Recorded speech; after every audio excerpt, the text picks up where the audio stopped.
It's And when you're in karts, you're young, and you like the other racers are your actual friends, and then but when you get to racing, cars, it's a bit different. It's a bit more tense between maybe for them. For me, I haven't changed. Me, I'm the same. I honestly, I would say I probably get on with most drivers and quite well actually, to be honest, because yeah, I mean, I know we're all in the same. We've all got the same goal, and it's each for themselves. But I separate quite a lot what I do on track to off track, and that's why you also have to look back and think there's not that many people that do what we do and that know what we know, and so as a result, some of the toughest opponents that you have on track are probably going to be your closest friends down the line, because naturally you've gone through the same things like your whole careers, and so there's not that many people that will have share the same feelings, emotions, and experiences, and so that's why I think keeping a good relationship with the guys who you race on track as well. As the moment the helmet comes on, it's each for themselves. But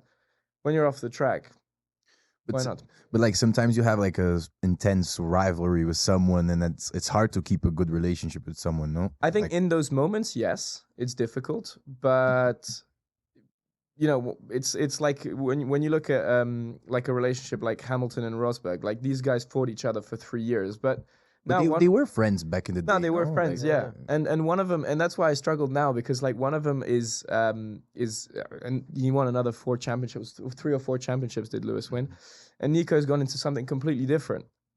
And at that point, I would think, man, these guys could become friends again, because naturally, obviously, they've gone through that very tough period of fighting each other, but I mean, if I was in a team with Caio and we were fighting about something, I'm pretty sure 2 weeks down the line we'd be laughing about the fact that because he's got his maybe like how'd you say, like something that you do before every time you get in the car and stuff. A ritual. And he puts on his left boot before his right boot. I'd hide his left boot somewhere so that he would have to put the right one on first and stuff. And stupid stuff like this, and we'd laugh about it afterwards. But yeah, no, I mean, I'm like this at least. Yeah, I feel that like the more you grow in motorsports, or for example, when you get to Formula One, you see the drivers, like the media gets so much, they increase their fight, like they increase the rivalry, and they end up like the fans hating the other guy, like let's say like Twisting. Hamilton and Vettel, for example.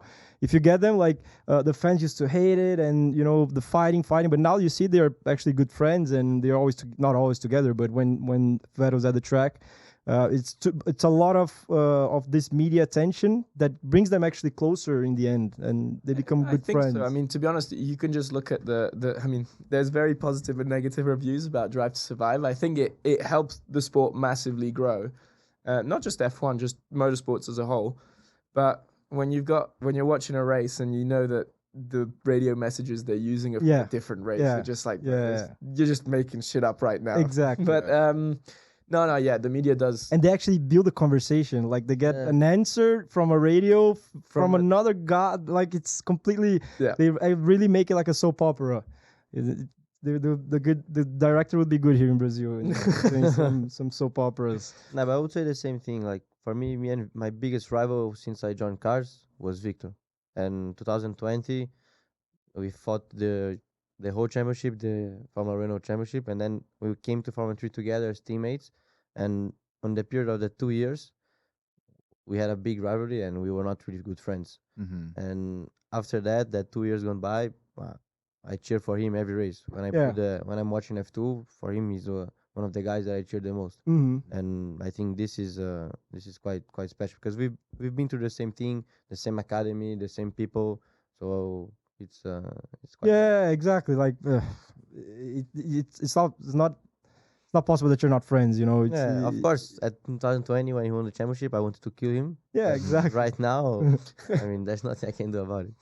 No, but sometimes things get dirty in track, right? Yeah, I mean, but like Senna, Prost, one taking out the other and stuff like that. That I don't know. Maybe it's never happened to us. A bit too much, We always had a lot of respect for each other inside the track, even in Formula 3 when we were teammates. We fought, we touched a few times, but never something big. So I would say was a fair relationship. Mm-hmm.